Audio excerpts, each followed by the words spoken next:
ദൈവ തിരുനാമത്തിന് നന്ദിയോടെ സ്തോത്രം ചെയ്യുകയും സ്തുതിക്കുകയും ചെയ്യുന്നു. കർത്താവിൽ പ്രിയരെ, അനുഗ്രഹീതമായ നല്ല ദിവസവും ദൈവത്തിൻ്റെ വചനം പറയാൻ സർവശക്തൻ എനിക്ക് തരുന്ന അവസരത്തെ ഓർത്ത് ദൈവത്തിന് സ്തോത്രം ചെയ്യുന്നു, സ്തുതിക്കുന്നു.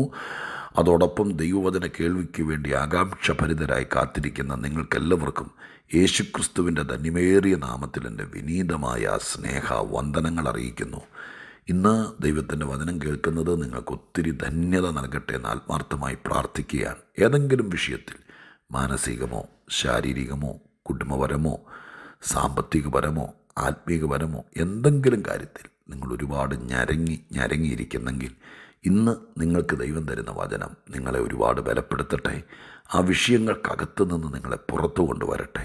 മാനസിക സമ്മർദ്ദങ്ങൾക്കെല്ലാം ദൈവമായ കർത്താവ് ഒരു അതിരിടട്ടെ എന്നെല്ലാം ഞാൻ മനസ്സുകൊണ്ട് പ്രാർത്ഥിക്കുന്നു. ഒപ്പം ദൈവത്തിൻ്റെ വചനം നിങ്ങളോട് പങ്കുവയ്ക്കാൻ എനിക്ക് തരുന്ന അവകാശത്തെ, അധികാരത്തെ, അവസരത്തെ ഒത്തിരി സ്നേഹത്തോടെ ഏറ്റെടുത്തുകൊണ്ട് അതെനിക്ക് നൽകുന്ന മഹാദൈവത്തിന് ഞാൻ സ്തുതിയും സ്തോത്രവും പുകഴ്ചയും മഹത്വവും എല്ലാം കരയറ്റിക്കൊണ്ട് ഞാൻ തിരുവെഴുത്തിലേക്ക് നിങ്ങളുടെ ശ്രദ്ധയെ തിരിക്കാൻ കർത്താവിൽ ശരണപ്പെടുകയാണ്. ഇന്ന് നമ്മുടെ ആത്മീക ചിന്തയ്ക്ക് ആധാരമായി നാം വായിക്കാൻ ആഗ്രഹിക്കുന്നത് 104 സങ്കീർത്തനത്തിൻ്റെ 9 വാക്യമാണ്.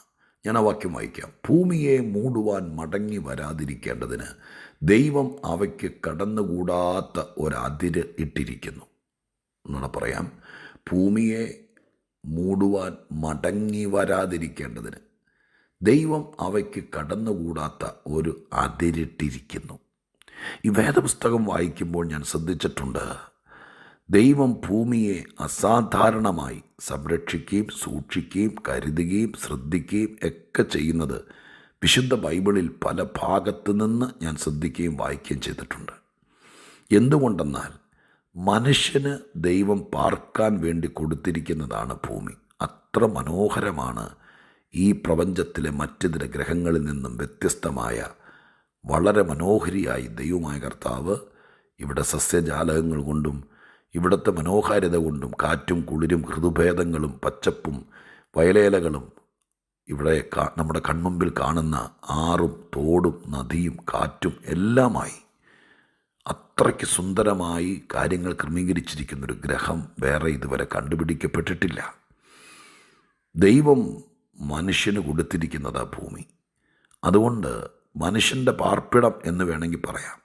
മനുഷ്യനെ എത്രത്തോളം ദൈവം കരുതുന്നുണ്ടോ സ്നേഹിക്കുന്നുണ്ടോ അതുപോലെ അവൻ്റെ പാർപ്പിടത്തെയും ദൈവം സംരക്ഷിക്കുന്നുണ്ട്, സൂക്ഷിക്കുന്നുണ്ട്. അതുകൊണ്ട് ഞാനതിനെ റെഡ്യൂസ് ചെയ്ത് പറയാം. ഈ ഭൂമിയെ എന്നുള്ളതിനേക്കാൾ അപ്പുറം നമ്മൾ ദൈവത്തിന് പ്രിയരാണെങ്കിൽ നമ്മുടെ പാർപ്പിടത്തെക്കുറിച്ച്, നമ്മുടെ ഭവനത്തെക്കുറിച്ച്, നമ്മുടെ പ്രോപ്പർട്ടിയെക്കുറിച്ച് ദൈവത്തിന് വിചാരമുണ്ട്. ദൈവം അത് സംരക്ഷിച്ചോളും. നാം ദൈവത്തിന് പ്രിയരായി ജീവിക്കുക എന്നതാണ് ഏറ്റവും പ്രധാനപ്പെട്ട കാര്യം. ദൈവത്തെ മറന്നിട്ട് നമ്മുടെ പാർപ്പിടത്തെയും നമ്മുടെ ഭൂമിയെയും നമ്മൾ പ്രൊട്ടക്റ്റ് ചെയ്യാൻ വേണ്ടി നമ്മൾ ദൈവത്തിന് കൊടുക്കേണ്ട സമയം പോലും കൊടുക്കാതെ ഈ മണ്ണിൽ നമ്മൾ ജീവിതം കഴിച്ചു കൂട്ടിയാൽ നമുക്കുള്ളതുപോലെ പോലും നഷ്ടപ്പെടാനാണ് സാധ്യത. എന്നാൽ നാം ദൈവത്തിന് വേണ്ടി നിന്നാൽ ദൈവം നമുക്കുള്ളതിനെ സംരക്ഷിക്കുമെന്നുള്ളതിന് ഒത്തിരി തെളിവുണ്ട്. അതിന്ന് ഞാൻ തെളിവുകൾ നിരത്താൻ ആഗ്രഹിക്കുന്നില്ല. എന്നാൽ ഈ 104 സങ്കീർത്തനത്തിൽ തന്നെ എൻ്റെ ചിന്തയിൽ ഒരു 7 ആവർത്തിയാണ് ഭൂമിയെ ദൈവമായ കർത്താവ് എത്ര കണ്ട് സംരക്ഷിക്കുന്നു എന്നതിനെക്കുറിച്ച് പരാമർശിച്ചിരിക്കുന്നത്. ഇതാ ഞാൻ പറയാം. 104 സങ്കീർത്തനത്തിൻ്റെ 5 വാക്യം. ദൈവം ഭൂമിയെ അതൊരിക്കലും ഇളകിപ്പോകാതെ വണ്ണം അതിൻ്റെ അടിസ്ഥാനത്തിന്മേൽ സ്ഥാപിച്ചിരിക്കുന്നു. 9 വാക്യം. ഭൂമിയെ മൂടുവാൻ മടങ്ങി വരാതിരിക്കേണ്ടതിന് ദൈവം അവയ്ക്ക് കടന്നുകൂടാത്തൊരതിന് നിശ്ചയിച്ചിരിക്കുന്നു. 13 വാക്യം. ഭൂമിക്ക് ദൈവത്തിൻ്റെ പ്രവർത്തികളുടെ ഫലത്താൽ തൃപ്തി വരുന്നു. 15 വാക്യം. ദൈവം ഭൂമിയിൽ നിന്ന് ആഹാരവും മനുഷ്യൻ്റെ ഹൃദയത്തെ സന്തോഷിപ്പിക്കുന്ന വീഞ്ഞും എണ്ണയുമെല്ലാം ഉത്ഭവിപ്പിക്കുന്നു. ഇനി അതിൻ്റെ 24 വാക്യം തീരുമ്പോൾ ഭൂമി ദൈവത്തിൻ്റെ സൃഷ്ടികളാൽ നിറഞ്ഞിരിക്കുന്നു. 30 വാക്യം. ദൈവം ഭൂമിയുടെ മുഖത്തെ പുതുക്കുന്നു. 32 വാക്യം.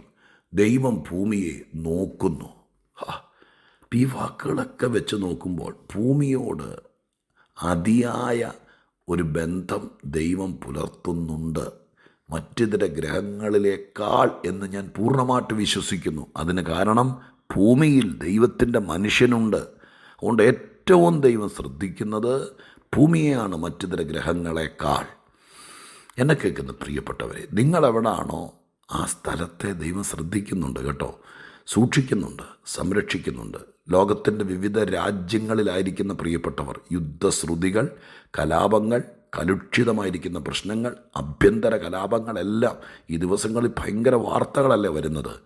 രാഷ്ട്രങ്ങളെയും രാഷ്ട്രത്തലവന്മാരെയും പോലും മറച്ചിട്ടുകൊണ്ട് കൊള്ളിയും കൊള്ളവെപ്പും കൊലപാതകവും തീവെപ്പും ഒക്കെ നടക്കുമ്പോൾ, അപ്രതീക്ഷിതമായിരിക്കുന്ന ഉന്നം പിഴയ്ക്കാത്ത ശക്തമായ ശത്രുവിൻ്റെ ആയുധങ്ങൾ പലയിടത്തും പ്രയോഗിക്കുമ്പോൾ, എന്നെ കേൾക്കുന്ന നിങ്ങൾ ഓരോരുത്തരും ആയിരിക്കുന്ന സ്ഥലങ്ങളിൽ ധൈര്യപ്പെടണം. എങ്ങനെ ധൈര്യപ്പെടാനാ പാസ്റ്ററേ എന്ന് ചോദിച്ചാൽ, എൻ്റെ വഴി ഇതാണ്. തിരുവെഴുത്ത് എന്ത് പറയുന്നോ അതിൽ നമ്മൾ അമർന്നിരിക്കണം. വചനം പറയുന്നു, നീ പാർക്കുന്ന സ്ഥലത്തെക്കുറിച്ച് ദൈവത്തിന് വിചാരമുണ്ട്. നീ അവിടെ ഉണ്ടെങ്കിൽ ദൈവത്തിൻ്റെ ദൃഷ്ടി അവിടെ ഉണ്ട് എന്ന കാര്യം വിശ്വസിക്കണം. അത് പറഞ്ഞ് ധൈര്യപ്പെടണം. ഓക്കെ, ഭൂമിയുടെ മേൽ ദൈവത്തിന് ഭയങ്കരമായിരിക്കുന്ന സ്വാധീനവും കരുതലും ഉണ്ട് എന്ന കാര്യം തിരുവെഴുത്തിൽ നിന്ന് അധികം വാക്യങ്ങൾ എടുത്ത് പറയാതെ ഞാൻ ഈ 104 സങ്കീർത്തനത്തിൻ്റെ 6-7 വാക്യങ്ങളിലൂടെ പറഞ്ഞ് നിങ്ങളെ ഉറപ്പിക്കുക. എന്നിട്ട് ഈ വാക്യം ഇപ്പോൾ വായിച്ച 9-ാം വാക്യം, ആ വാക്യത്തിൽ പരാമർശിക്കുന്നത് ഭൂമിയെ മൂടുവാൻ മടങ്ങി വരാതിരിക്കേണ്ടതിന്. എന്ത് മടങ്ങി വരാതിരിക്കേണ്ടതിന്? അത് നമുക്ക് മനസ്സിലാക്കണമെന്നുണ്ടെങ്കിൽ അതിൻ്റെ 6-ാം വാക്യം മുതലൊക്കെ വായിക്കണം. വെള്ളം ഭൂമിയിലെ പർവ്വതങ്ങൾക്ക് മീതെ നിന്നു. ദൈവം അതിനെ ശാസിച്ചപ്പോൾ അത് ഒഴുകിപ്പോയി. മലകൾ ഒക്കെ പൊങ്ങി, താഴ്വരകൾ താണു. ഈ വെള്ളമെല്ലാം ദൈവം നിശ്ചയിച്ച ഒരു സ്ഥലത്തേക്ക് വാങ്ങിപ്പോയി. പ്രപഞ്ച സൃഷ്ടിയുടെ തുടക്കത്തിൽ സംഭവിച്ച കാര്യമാണ്. നിങ്ങൾക്കറിയാം, ഈ ഭൂമി മുഴുവൻ വെള്ളത്തിൽ മൂടപ്പെട്ട് കിടന്നൊരു കാലമുണ്ട്. നോഹയുടെ ജലപ്രളയ കാലത്തും അതിനു മുമ്പെല്ലാം വെള്ളം ഭൂമിയെ മൂടിക്കളഞ്ഞ സന്ദർഭം. ദൈവമായ കർത്താവിൻ്റെ കൽപ്പനയാൽ ഈ വെള്ളമെല്ലാം ബന്ധപ്പെട്ട് അതിനു വേണ്ടി നിശ്ചയിച്ച സ്ഥലത്തേക്ക്, അങ്ങനെ എഴുതിയിരിക്കുന്ന അവയ്ക്ക് വേണ്ടി നിശ്ചയിച്ച സ്ഥലത്തേക്ക് ഓടിപ്പോയി. എന്നിട്ട് ദൈവം ഒരു കാര്യം ചെയ്തു. ഓടിപ്പോയല്ലോ, എല്ലാം വാങ്ങിപ്പോയല്ലോ എന്ന് വിചാരിച്ച് ദൈവം അങ്ങ് പൊടിയും തട്ടിപ്പോയില്ല. ദൈവത്തിനറിയാം, ദൈവത്തിൻ്റെ ശാസനയാലാണെങ്കിലും വാങ്ങിപ്പോയ, ഒഴുകിപ്പോയ, മാറിപ്പോയ ഈ പ്രശ്നങ്ങൾ, അഥവാ ഭൂമിയിലെ പർവ്വതത്തെ പോലും മുക്കിയിട്ടിരുന്ന ഈ പെരുവെള്ളം ഒരവസരം കിട്ടിയാൽ വീണ്ടും മടങ്ങി വരാൻ സാധ്യതയുണ്ട്. അതുകൊണ്ടാണ് 9-ാം വാക്യത്തിൽ ഇനി അത് ഭൂമിയെ മൂടുവാൻ മടങ്ങി വരാതിരിക്കേണ്ടതിന് ദൈവം ഒരതിരിട്ടു. പ്രിയപ്പെട്ടവരെ, ചെറിയ സംഭവമാണെങ്കിലും ഒരു ദൂതായി ഞാൻ ഈ വാക്യത്തെ ചിന്തിക്കുമ്പോൾ, സൃഷ്ടിപ്പിൻ്റെ ഭാഗത്ത് ഒരു ചരിത്രമായിട്ടല്ല, ഇന്നെന്നെ കേൾക്കുന്ന പ്രിയപ്പെട്ടവർക്കുള്ള ദൂതായിട്ട് ഞാൻ ഈ വാക്യത്തെ ശ്രദ്ധിക്കുമ്പോൾ എനിക്ക് ആശ്ചര്യം തോന്നുന്നു.